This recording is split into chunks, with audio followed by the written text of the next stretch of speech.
Hello, welcome. One sword, one's monarch this week for the first time in a long time. In fact, we think it's probably only the fourth time that she's been outside of palace walls since the lockdown started just over a year ago now. And the Queen was back out this week. We saw her Madge.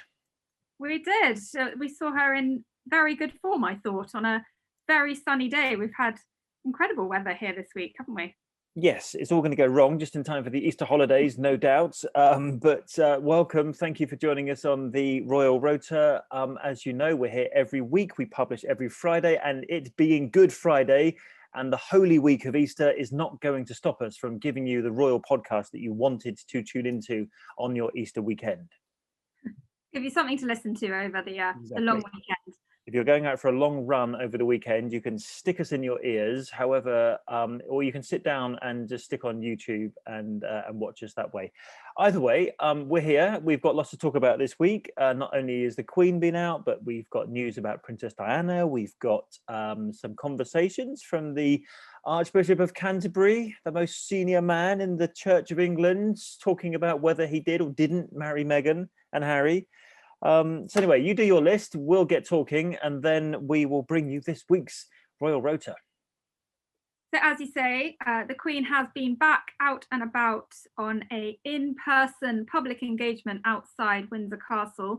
She was in Runnymede this week, celebrating the centenary of the Royal Australian Air Force, and on very good form, I thought. She seemed very happy, delighted, in fact, she said, to be back out and about. She has also been marking Maundy Thursday. She marks it every year, normally in person at a service, but that can't go ahead this year due to COVID. So she has sent a letter and the traditional Maundy gift to 190 recipients across the UK. The Archbishop of Canterbury has confirmed that he did legally marry Harry and Meghan on Saturday, the 19th of May, not... You weren't watching a fake show when the billions of people tuned in to watch the wedding? No, it was the real deal. Real deal. It really was the wedding. It really was. The Duchess of Cambridge's very successful Hold Still project has been pulled together in a book that you can purchase to see all the images, and we saw a new photograph of her this week. There will be a new plaque, a new blue plaque to commemorate Princess Diana, and that will go up in London. And I think that's everything. Well, that was everything on my list. So I'm glad that the two lists tally. No one actually saw me taking down notes as you were writing that list, so I could remind myself what to talk about. We could start with the Queen. We could talk about Maundy Thursday. We could talk about the Archbishop of Canterbury, but people are probably a bit bored of hearing about Meghan and Harry. Certainly, they tell me on Twitter. It's been so rare to see her that I think we should start with the Queen. Let's do Madge. Right, so have a look at this picture. This is 1953. Now, in 1953, the Queen had her coronation. It was just a year and a bit since she became Queen in February 52. This is the October of 53, and she's opening a memorial, a Commonwealth Graves Memorial in Surrey, which commemorates the airmen and women of the Commonwealth who've died in Europe without a known grave. Fast forward from 1953, 68 years, we think, 67 and a bit years. And here's the Queen, something like that. Just under 70 years later, here's the Queen again, this time back at the same place in Runnymede in Surrey, commemorating not only that very important memorial, but also the 100th anniversary, the centenary of the RAAF. If you don't know what that is, it's the Royal Australian Air Force, formed just a couple of years after the RAF. And by all accounts, she was quite happy to be out and about, wasn't she?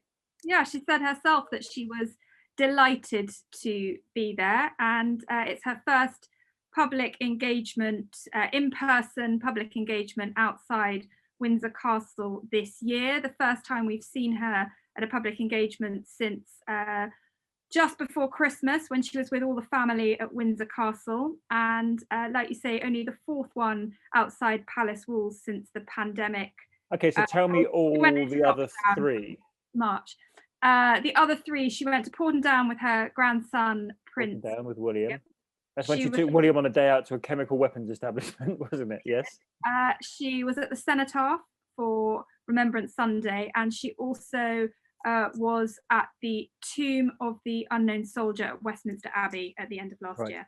And actually, she should have been back at Westminster Abbey this very day, Maundy Thursday, but we'll come to that in a wee while. So this was trip number 4 for the Queen. The first time we've seen her in 2021 in out and about, which she's clearly done a few video calls, and we've spoken to them here. She's had her vaccine. She's told everyone else to get their vaccine. She's been doing that side of her work, but we haven't actually seen her out and about. And here she was. I think, let's run you a bit of video. I think as she arrived, she said it's something like it was very good to be back.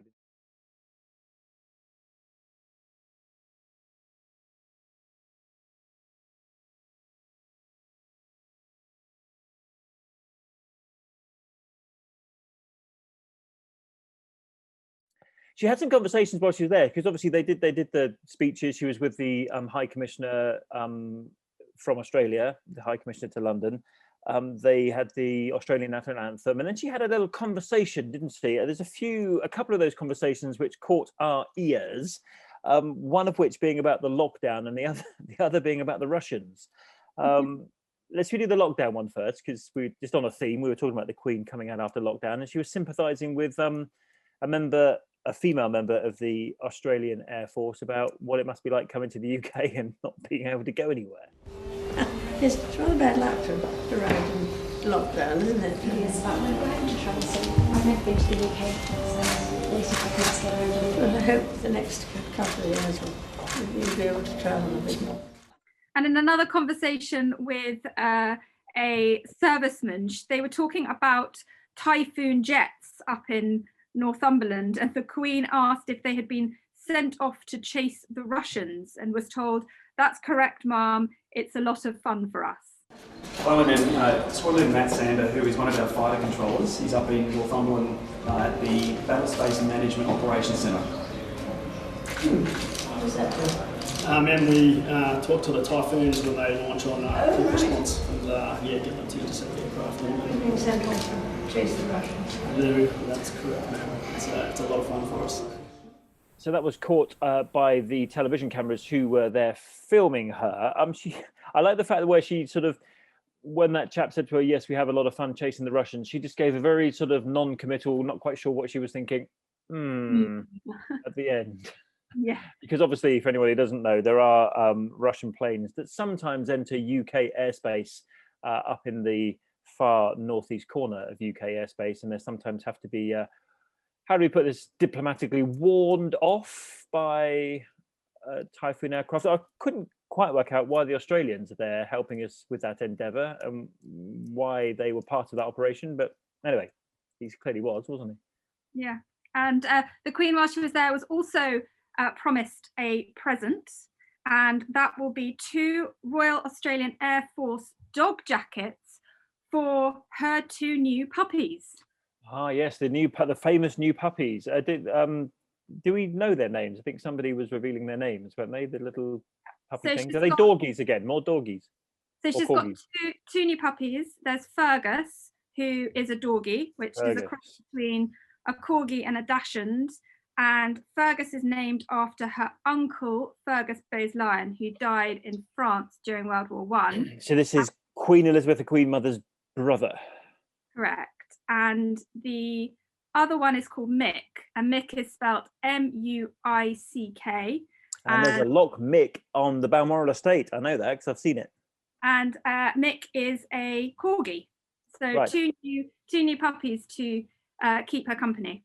So that dog that she had in the car, remember that famous picture of her leaving Buckingham Palace before the lockdown, and she was sat in the back of the car with the dog on her lap almost. That was a doggie, wasn't it? That was a doggie. And now a deceased doggie, presumably.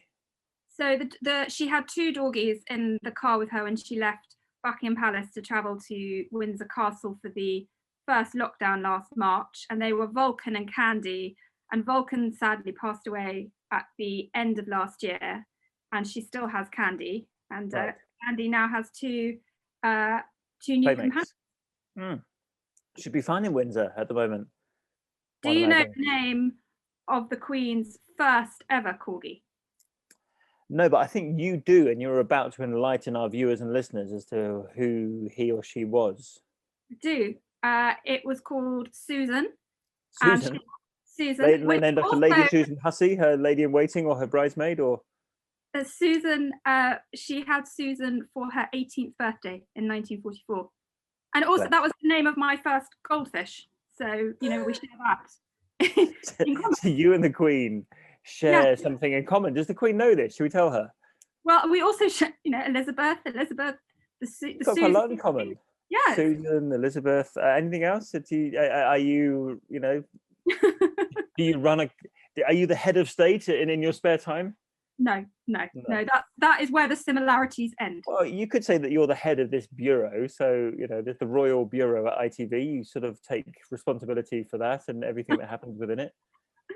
Yeah. You know, it's not dissimilar. In no way similar to the Queen. But there we go. So, yes, next time I see you, you'll be carrying a red box with ER written on the side, wouldn't it?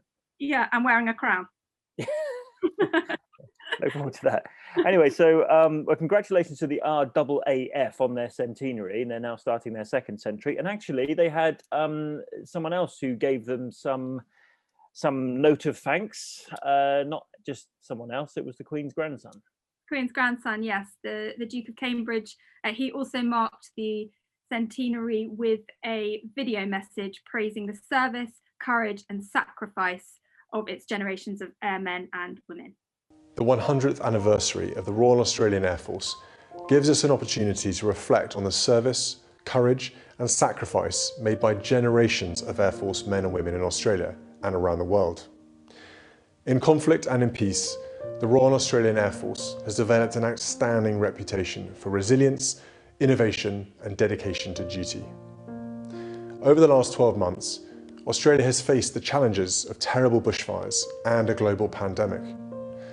The Royal Australian Air Force has once again shown its ability to respond quickly to supporting Australians in need.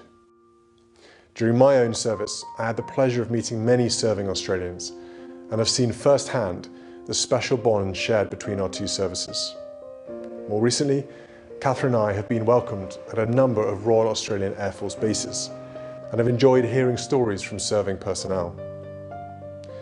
While your second century will be very different to the first, I am sure that future generations of servicemen and women will carry forward the proud legacy established by hard-working and courageous Australians during the first 100 years of the Royal Australian Air Force.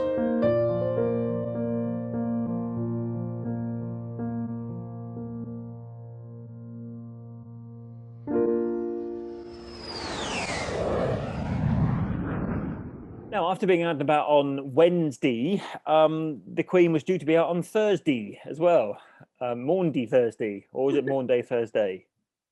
Maundy Thursday. But you're kind of tempted to say Maundy Thursday. You're having an episode. I always remember, actually, when I was a political correspondent, Theresa May, the former Prime Minister, always used to say Monday, Tuesday, Wednesday, like that, which I always found quite odd. But anyway, Maundy Thursday is today, which is a significant day, even if I can't pronounce it, in the Holy Week of Easter, when it was the day of the Last Supper and the day when Jesus washed the feet of his disciples. Now, we went to the last Maundy Thursday ceremony when it happened, because the service happened. It's called the Royal Maundy service, isn't it? And it happened at St George's Chapel in Windsor 2 years ago, and since then the Queen's not been able to hold it at all. No, due to COVID, she hasn't been able to hold it in its traditional form. Like so many things, they've had to be cancelled and marked and celebrated in new ways. So this year's Maundy recipients, who are recognised for their contribution to life in the community and their church, they received a letter from the Queen and their traditional Maundy gift, which is purchased with money in. Yes, and before we get to all that, then I want to do a quick fire round of questions with you. How many recipients were there this year? There are 190 this year, and that's for Why were there 190? 95 women and 95 men. What's significant about 95? The significance of that is the Queen's age this year. She turns 95 on the 21st of April. And so every year it is the same number as her age. Okay, so it actually gets more expensive every year because more and more people join the list, as it were. Therefore, it would have been much cheaper in 1952 when she held her first Maundy Thursday service. So we've done that. What were they given? What colour were the two purses that they were given? There's a red purse and a white purse. Now, without looking down at your notes, what was in the red purse? The red purse, and I'm No, going you look to down at your notes. the notes so that I don't get this wrong. If you're listening to this on the podcast and you're not watching on YouTube, you will not have seen Lizzie look down at her notes in a mad panic because she couldn't work out what the £5.50 was inside the red purse. I hate to get this wrong for everybody. Okay, got them. So in the red purse was? I'm going to read, contains a £5 coin commemorating the Queen's 95th birthday, and a 50p portrays the 50th anniversary of Decimal Day in 1971. Now, you don't remember Decimal Day in 1971, do you? No, and neither do I. Actually, even me, at my very antiquated age, I don't remember Decimal Day in 1971. I do remember, as I was telling you earlier, that I used to get coins that still had George VI head on it. And as a little kid, I used to sort of think, oh, I don't want this. This is really old. I want one of those new shiny coins that has the Queen's head on it. But you used to get sort of George VI coins that were technically 2 shillings or 10 pence in modern money. But Lizzie wasn't aware of Decimalisation Day. It's not in your calendar, and you didn't even know that it was the 50th anniversary of decimalisation. No. Well, you could have picked up a few bob for selling those coins on eBay. A few bob, a couple of farthing, pounds, shillings, and pence. That's what we had, wasn't it? And a threepenny bit and a 2 bob. No, we didn't have. Crown. Just you. No. Well, no, see, even I'm not old enough to remember that. I was born after decimalisation, so I've only ever known, 100 pennies to a pound, because I'm youthful, as you can probably tell. So anyway, we digress. So the red purse has a £5 coin and a 50p coin. And they've been newly minted this year, which is what you forgot to tell the viewers and listeners. What about in the red purse? What's in there? Well, the white purse is the uniquely minted Maundy money, and that takes the form of 1, 2, 3, and 4 silver penny pieces, the sum of which equals the number of years of the monarch's age. So 95, as we said. Okay, so the people that were chosen to receive these gifts, 95 men, 95 women for the Queen's age, were presented with that. They were chosen how? They are chosen by their diocese, I think. Right, as upstanding members or for in recognition of the service that they've given their church and their community over the course of the previous year. And we've heard from some of them this week, haven't we?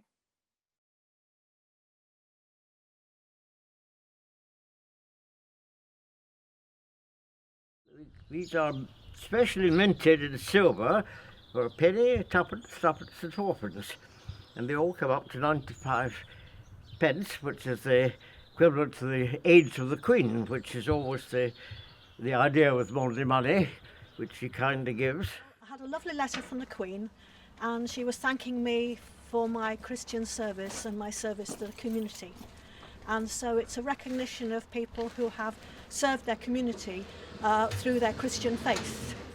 What was your reaction when you received your communication from the palace? Delight, emotional. I couldn't believe it. I was overawed. I was humbled, and I just thanked God for recognising this. And finally, before we move on from Maundy Thursday, and again, it's a very important part of the Queen's week, and actually there's no Easter service this year, there's no Easter message from the Queen this year, so it's very, very quiet on the Easter front because of COVID, but she did write everybody a letter, didn't she? She did. Not everybody, sorry, she wrote not to, I didn't get one, she wrote a letter to the 190 recipients. She did, and as you say, a very significant day in her calendar. And she said that she hoped that the recipients would accept the Maundy gift as an expression of my personal thanks to you for all that you have done to enrich the life of your community. And she went on to say, I am sure you will be sad, as I am, that present circumstances make it impossible for that service to take place. So one final question, and what you're listening to this podcast because you want to know about royal news. So we're giving you the royal news in its entirety this week. Why is the coin in the red purse given? What does it represent? Without looking at your notes. it symbolises the sovereign's gift for food and clothing, doesn't it? Yes, because in Tudor times, rather than give a coin to these, it always has to be pensioners, I think, or it is nowadays. You used to give a piece of the sovereign's gown. So you would literally tear a piece of the gown and give that to these peasants, for want of a better word. So basically, it was the monarch giving something of his or herself to others, which happened before Tudor times. But now the Queen doesn't send bits of her gown; she sends a piece of newly minted money. Do you need to know any more about Royal Maundy? Have we done it? I think we've covered Maundy Thursday. Yes. Right, now let's stay on the religious theme and let's hear from the most senior cleric in the Church of England, the Archbishop of Canterbury, Justin Welby, who in 2018 officiated a wedding for a couple called Prince Henry and Meghan Markle. And when Prince Henry of Wales and Meghan Markle got married, there was a chap standing at the altar and he was the aforementioned Archbishop of Canterbury, correct? Correct. And that Yes. wedding, we should say, because we're going to talk about a lot of dates in this segment, that wedding, the one that was broadcast to millions of people across the world, was on Saturday, the 19th of May. And we were led to believe that was the wedding, the only wedding, up until the recent Oprah interview. Yes. Now, in the recent Oprah interview, we should probably play it to you. This is what Meghan Markle, or the Duchess of Sussex, said to Oprah Winfrey about her wedding. Even our wedding, you know, 3 days before our wedding, we got married. No one knows that, but we called the Archbishop and we just said, look, this thing, this spectacle is for the world, but we want our union between us. So like the vows that we have framed in our room are just the two of us in our backyard with the Archbishop of Canterbury, and that was the piece that... Just the three of us. Just the, yeah, that's the three of us. Just the three of us. So the big question after that then was, did she get married on Saturday the 19th of May, or did she get married sometime before in a private ceremony that none of us knew about? Question mark. There have been a lot of questions around this point since the interview aired, and some of the newspapers have got hold of the wedding certificate, the official certificate, which proved that it was on the Saturday the 19th of May. Some people questioned it can't be a legal ceremony if there are only 3 people there. But now we have heard from the man himself, the Archbishop of Canterbury, Justin Welby. He did an interview with La Repubblica in Italy, and he said that he had a number of private and pastoral meetings with the Duke and Duchess before the wedding. The legal wedding was on the Saturday. I signed the wedding certificate, which is a legal document, and I would have committed a serious criminal offence if I signed it knowing it was false. So I think that clears up that the legal wedding was 100% on Saturday, the 19th of May. Having said that, you know, people do have, you know, blessings, and perhaps they did consider that intimate moment not as a legal ceremony or an official wedding, but just a quiet moment for them, away from the glare and the spotlight of the rest of the world. Perhaps that's, you know, what she meant. Well, yes, although she actually said we got married 3 days before and nobody knows that kind of. Yeah. So, and when that interview went out at the time, there was a lot of conversation about, how come did you have 2 weddings? Well, you can't have 2 weddings, you can't get 2 marriage services. So, you know, here's a question that I've had a lot on my Twitter, along with a ton of abuse, but that's Twitter these days. Why do we care? Why does it matter? Why are you focusing on this? Why are you still talking about it? Why does it even matter? Question mark. Question mark. I think it matters. Well, people care about it, don't they? Because firstly, in the context of the whole interview, if there are bits that you're casting doubt on, parts that have been said, then it automatically means that people are questioning other things that they have spoken about. So in summary, if you weren't sort of being straight with the viewer on this issue, are we are we led to question any other of your statements during that 2-hour interview? I think that's one argument. The other argument is, I think people felt very collectively invested in the wedding, which is, Meghan says herself how, it was this great spectacle for the world, not for them. But did she call it a spectacle in a sort of positive way? Or a lot of people wondered whether she was referring to the wedding as a spectacle in a rather negative way, and which is why for her this private ceremony, whatever it was that she had with Justin Welby, and he didn't go into any detail on that, nor would we expect him to do so. But one wonders whether she was being positive or negative about the spectacle of her wedding. Yeah, I think the nature of it was a it was a spectacle, yeah, quite an expensive one. Yeah. The number of people that watched it, but I think people felt invested in it and felt like they were watching something real and something historic. And I think that's also what potentially upset people was, well, we were watching something that didn't really happen. Yeah. Well, we've got the answers from the Archbishop of Canterbury. Now, I was trying to explain to some people on Twitter, like, look, here's what Meghan said, put the words up, and here's what the Archbishop of Canterbury said. So therefore, why wouldn't you talk about this? Because it's kind of there in black and white. She said we got married 3 days before. He said, well, actually, I married you on the Saturday, and if I'd signed a document that I thought to be illegal, then I would have been committing a criminal offence. Then there's the other argument, well, everyone knew what Meghan meant. She didn't mean that she actually got married. She meant that she had some private vows with Harry, which meant a lot to her. And, why are you banging on about it? Because that's we all knew that's what she meant. I just wonder, because I don't think it did, because we all were questioning it on the morning of that interview. Like, well, what did she mean by we got married beforehand? I think just going back to your other question about why people cared, I think that's another reason people cared, because it would have been... it was a legal wedding, and if the Archbishop, as he said himself, had have married them earlier and signed the certificate later, he would have committed a serious criminal offence. And I think that's another reason that people care. But yeah, I think well, we have an answer. We now have the answer. He got them married. It happened on a Saturday. And what Meghan said to Oprah wasn't that she got married before. It was that she had some private vows before, and she's got them stuck up in the downstairs toilet somewhere, didn't she say? Or I'm not toilet. I think they might be in their room. But okay. Stuck somewhere important on a wall somewhere. Yeah. Just to be clear, that was just a joke before anyone starts hurling more brickbats at me on social media. And that's totally understandable that they would have wanted a little personal moment just for them. Of course.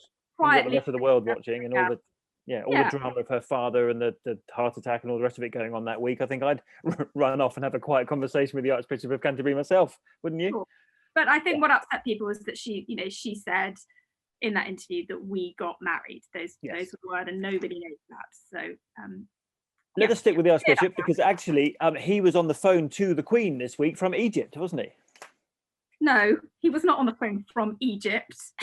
Well, I thought he was in Egypt. I mean, have a look at this picture. So if you're watching on YouTube, we'll show you the picture now. If you're not, if we start this picture up on social media, it's on Twitter, isn't it? Your Twitter or mine? At Bishop ITV or at Lizzie ITV, and you'll see a picture of the Archbishop of Canterbury on the phone to the Queen, looking through some what looks like Elizabethan windows, but in the background is definitely an Egyptian pyramid. No, he's not in Egypt. At least I don't think he is. So where was that? Lambeth Palace, you think, in central London? I don't know. Go for a walk and find the pyramids in London. Yeah, I'm going to go and find the pyramids in central London, because I've never seen them in all this time that I've been, working and living in London. I've never seen the pyramids in central London. Anyway, he was holding an audience. The Queen was holding an audience with him. Yes. Over the phone. You don't know what they talked about, but they spoke in any case. Now, I'm trying to think of a neat segue to go on to the next thing, but I don't even know what the next thing is or how to segue to it. So Egypt, Archbishop of Canterbury. I tell you what, here's a segue. So he was speaking from a very old London building, and on some buildings in London, they have blue plaques. Okay. That's not bad, is it? Given I literally made it up on the spot. Not bad. Yes, and there is going to be a new one unveiled to Princess Diana. So as you can see, a third person has joined us on the podcast for this little segment because welcome to Anna. Anna, let's tell everyone where you're from. I'm from English Heritage, where I'm the Curatorial Director. Right, and as the Curatorial Director English Heritage, you look after those sort of blue circles that we see on the side of buildings, yes? I do. I've got responsibility for the London Blue Plaque scheme. And we put up about 12 plaques a year on buildings in London. And there's a reason why we're talking to you. Lizzie, do you want to tell everyone why we're talking to Anna? Yeah, because amazingly, although Anna was just telling us before we started recording that there are around 950 plaques already around London, there is one very significant person that doesn't yet have one, and that is Princess Diana. And she, in the latest round of people to get a plaque, she will be getting one later this year. So, Anna, how was it decided that Princess Diana would be one of the, you do about 12 a year, but she's one of the 6 that you announced this week, yes? That's right. So the scheme is driven by public nomination. So anybody can nominate somebody for a plaque, suggest somebody for a plaque, as long as they meet our 3 basic conditions, which are the person needs to have done something incredibly significant and positive for society. They need to have been dead for at least 20 years, and they need to be associated with at least one London building, and that building needs to survive because that's where we will put the plaque. And so with Diana's plaque, as with all the others, she was nominated by the public. Now, in this case, she was nominated through a campaign that the London Assembly ran. So they did a campaign a few years ago asking for suggestions for women for plaques. Diana was on that list, which we then received. And then what happens is that our expert panel considers her case. And so we get about 100 nominations a year. So it is quite competitive. And from those 100, the panel have to choose 12. And she was one of the 12. No, we obviously marked it in 2017, the 20th anniversary of her death. So that has been passed, as it were. Just tell me about the conversations that you've had with Kensington Palace, because clearly, you know, without getting to the detail, of course, but clearly you've had to involve both Prince William and Prince Harry in the process that you've been going through. We've kept in touch with them. We have let them know that this was. We wanted to put this plaque up, that it was a nomination from the people of London, so to speak, and one which we supported. So they are comfortable with what we're doing, and we'll be keeping in touch with them nearer the time. So we'll be putting up the plaque later this year. Now, Lizzie, where do you think it's going to go? Well, I know where it's going to go because Earl Spencer, Princess Diana's brother, tweeted earlier to say that the plaque would be going up on Coleherne Court, which was the flat that she lived in Earl's Court between 1979 and 1981, which was the couple of years before she married Prince Charles. And you'll remember that's where we saw those famous images of her coming in and out of the flat, and often completely swarmed by reporters trying to get out of her. When they were going to get engaged. Now, you've told us that it's going to be in Coleherne Court, which is in Old Brompton Road in Earl's Court. But Anna, if I read your press release, it says her plaque for which she was nominated by the London Assembly will mark one of the buildings associated with her life before marriage. Dare I say it, that Earl Spencer slightly jumped the gun here? There's been lots of speculation today, hasn't there, about where it's going to go, and we will be announcing it. We will be deferring announcing it out of courtesy to the owners, and we'll do so when we're also able to announce the date of installation. Right. So Earl Spencer, if you look now, we'll show you both either his Instagram or his Twitter, in which he showed both. I think that picture that we're showing everyone now, and if you're listening to this podcast, by the way, and not watching it, then you'll find it on our Instagram page, ITV News Royals. But the picture that he showed us was of the plaque under sort of construction, wasn't it? Is that what we saw? That's right. So the plaques are they are ceramic. They're beautiful things, and they're handmade by. We have 2 teams of ceramicists who produce these for us, and they're very large. So they're about 2 inches thick, kind of 1.5 foot across, and they are inset into the front of a building. So they're not just kind of nailed up. We actually have a fitter who has to rake out kind of, a hole in the wall really, and then inlay. They're not just nailed up, yeah. Well, it's quite, it's not necessarily something that people realise that they are very substantial, and they end up actually essentially being part of the fabric, because they are absolutely flush with it. They're also slightly domed, which means that the rain kind of washes down them, so they always look beautiful, and they're very solid. So we do occasionally have situations where houses, are demolished, but the plaque survives, and we actually even have a collection of orphan plaques from buildings that, where they've outlived the buildings that they've been attached to. But yes, that's right. We have the plaque is being handmade, and I think that Earl Spencer had images which we sent him of that happening, that in process. Yeah, I suppose a lot of people might ask, why not Kensington Palace? Why not Buckingham Palace? Places that people might associate the princess more, how do we put this, vividly from her post-marriage years. We, in general, we don't put plaques on buildings with multiple associations.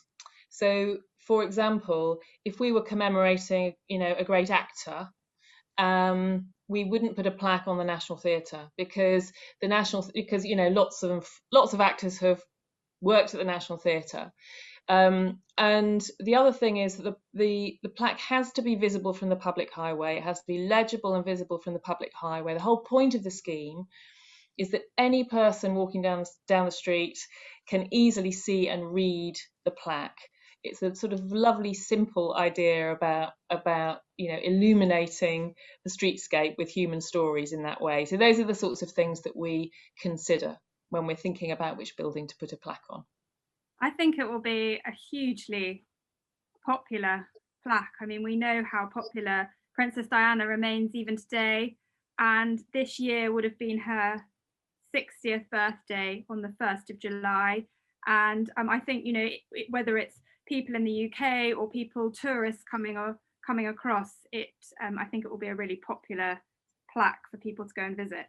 And I think I might open up a coffee shop next to Colholm Court. Because, just before we let you go, Anna, Lizzie, what was the fact that surprised us the most about the representation of women when it comes to these blue plaques?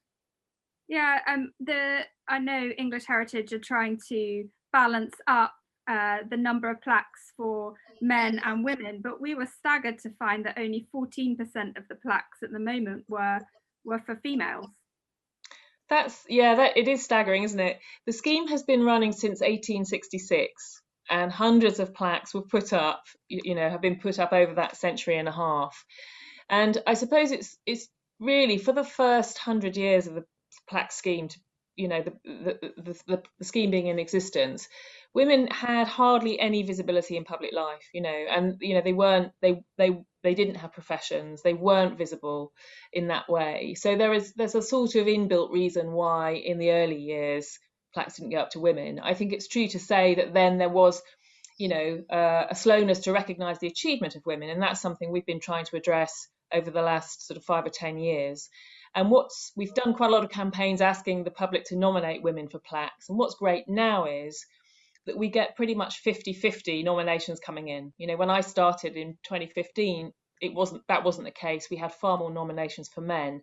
Now it's half and half, which means that our panel can easily choose, great cases on merit. And we've ended up with this great situation where we're putting up half to men and half to women. I mean, the Victorians, despite having a very well-known queen, of course, the Victorians were not known for their sort of female empowerment. So it's going to take you a number of years in order to balance it up. I mean, are we ever going to get to the point where it's going to be 50-50? And if we do, it's not going to be very soon, is it? Well, it won't very soon. I mean, what's great, though, if you look at the 6 women that we're announcing today, I mean, Diana is the most recent and kind of in a league of her own in terms of, just because of who she was. But actually, we're commemorating 2 19th century women who were campaigning for legal and social reforms for women and for people of colour. Then we're commemorating a pioneering scientist, a barrister and a dress designer all three of whom in the 20th century were able to pursue their careers, but wouldn't have been able to without the kind of legislation that those early campaigners were pushing for. So all the women we're commemorating this year have their own brilliant stories, but if you look at them as a whole, they are telling the story of increased representation for women, and that's a really positive thing. And I suppose, given all the events of this week and where we've been this past year with Black Lives Matter, we should also touch on the fact that there is a disparity as well with a number of these plaques who celebrate those people of colour who've had a significant contribution to life in the UK. That's right, and we've been working on that as well, and I'm really pleased to say that, again, I mean, when I started there were no nominations coming in for people of colour. That's changed now, and so we are now in a position where we have a good pipeline of nominations coming in for Black and Asian origin historical figures, and this year, you know, a third of the plaques we're putting up will be to Black and Asian people. So, you know, that's a great step forward too. Lizzie, do you think you'll ever get one? I think highly unlikely. Are you going to? Is there a place in London where you would put it if you were to be nominated by one of the viewers of this podcast? I would nominate you, of course. Okay, good. I'd nominate you and Anna, actually. I might put in that nomination this afternoon. So thank you very much to Anna. It was a pleasure talking to her about all things blue and placky. 14% of women, you know, only 14% of these blue plaques are women. Now, the Victorians should have actually been, you know, having female empowerment much higher up on their agenda. Don't you think? That's a staggering number. I think you said on our lunchtime bulletin, didn't you, in the studio, and the presenter actually looked at you like you'd made a mistake. 14%, yep, 14%. You know, given the contribution that all women have made, you know, over the centuries and more. But I think, you know, they have recognised that is a problem, and they are working to balance that up. I think that's, you know, that's a really good thing. So Kate last week made a private visit to the vigil for Sarah Everard, important vigil, and that's been in the news for all sorts of other reasons. It actually came up in conversation this week, didn't it? When there was a report into the policing of that vigil, Kate was in the report about whether or not the police knew whether or not she was going to come. The report on the handling of the vigil that was published on Tuesday this week revealed that the Silver Police Command on the ground were not warned that Kate would be visiting. So I think firstly it was a surprise to them that she was there. Secondly, the Metropolitan Police Commissioner, Dame Cressida Dick, she was on the radio earlier this week talking about the vigil and this report. And during that, the Duchess also came up. And referring to the visit, Dame Cressida said that she was there in the course of her duties. She was working, which was slightly different to... Yeah, is she working? It's a private visit. That's not work. That's private. No, we were told that she was there on a private visit to pay her respects. Yeah, that's not work. So therefore, should she have been there? Or, I mean, there's a difference because she didn't join the protest. She joined the vigil, and people were quite happily going to that vigil throughout the whole weekend. In fact, some of the people who caught video of Kate there, I think one was a Sky News reporter, I think was there on a personal capacity, not even for work at the time. One was one of our reporters who was there reporting on the vigil itself, and suddenly Kate rocked up. I mean, there was no way that this was an official event. I mean, again, on Twitter, and let's not base everything on the nasty comments I get on Twitter, but Kate didn't tell the media that she was going in advance. The pictures of her didn't happen because we'd been tipped off. There was no tipping off. It just happened that a couple of people recognized her and took some pictures of her. And actually, no disrespect to their camera work, but the pictures they got weren't very good, because the one was at the back of Kate's head and one was of Kate escaping back to her car down the path on Clapham Common. So there was no pre-briefing that this was going to happen. Therefore, that made it a very private visit. Therefore, that's not a work visit. A private visit, and it also, the visit wasn't listed in the court circular, which is the daily list of all official royal engagements. And it's not listed there, so it wasn't an official engagement. And Dame Cressida said that it was possible under law to attend the event, and the officers had allowed the vigil to continue for 6 hours without intervening. And it was during that quieter period that the Duchess was there paying her respects. Yeah. And it was In the only afternoon, after yes. 6 p.m. that crowds of hundreds of people gathered, and that's when they needed to intervene. But in the period she was there, it was very quiet, very, she was there, just quietly slipped through the crowds, paid the flowers and left again. And no suggestion that people shouldn't be going at that point, was there? I mean, I think people were shocked by her killing and the circumstances surrounding it, and we won't get involved in all the rest of it because of the legal process is continuing as we speak. But people were shocked, and Kate wanted to go. But I thought that the Metropolitan Police Commander was therefore wrong to say that she was there in a working capacity, because she wasn't. Yeah, I agree that everything we have been told, as we have said, was that she was not there on a working visit. So some questions. Yeah, I mean, maybe it's something that the new PR chief can look at when they join Kensington Palace, because we had some moves today. We won't bore you with the details because it's very, as they say, inside baseball, but there is a new communications secretary, both for Kensington Palace, looking after the work of the Duke and Duchess of Cambridge, but also at Clarence House, looking after the work of the Prince of Wales and the Duchess of Cornwall. So some, quite senior appointments to that end. And in this communication age, and particularly given everything that Meghan said to Oprah, you kind of think that's quite a big job they've got on their hands. It's a huge job, and both appointments have come from NHS roles where they've been dealing with other huge jobs. Yeah. I mean, they have been, dealing with the biggest pandemic of our lifetime over the last year. Yeah. So one's coming from the NHS head of communications, and the Kensington Palace lady is coming from NHS Track and Trace. Exactly. So anyway, listen, that's very inside baseball. You don't need to know that, but as this is a royal podcast about all things royal, that is one thing royal that's happened this week.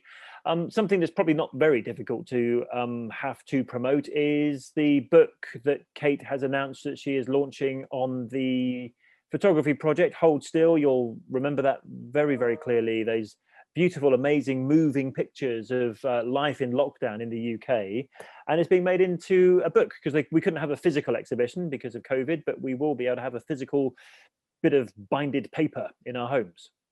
This was the Duchess's Hold Still project that she did in collaboration with the National Portrait Gallery, and they had over 31,000 submissions, of which they chose a final 100 images that portrayed sort of a snapshot of the pandemic. And those images have all been pulled together in a book that will be published on Friday the 7th of May. And that is the date a year on from when the Hold Still project was launched. And we were treated to a new photograph of the Duchess this week that accompanied the foreword to the book. Here is said photograph of Kate with an umbrella, a camera. Where did I get umbrella from? No idea, sorry. With a camera around her neck, was it? Would she have a little something? Anyway, she's holding a camera. She was holding a camera, which is appropriate given it's a book about photography. And lots of eagle-eyed viewers recognised the outfit she was wearing from another photograph that she appeared in.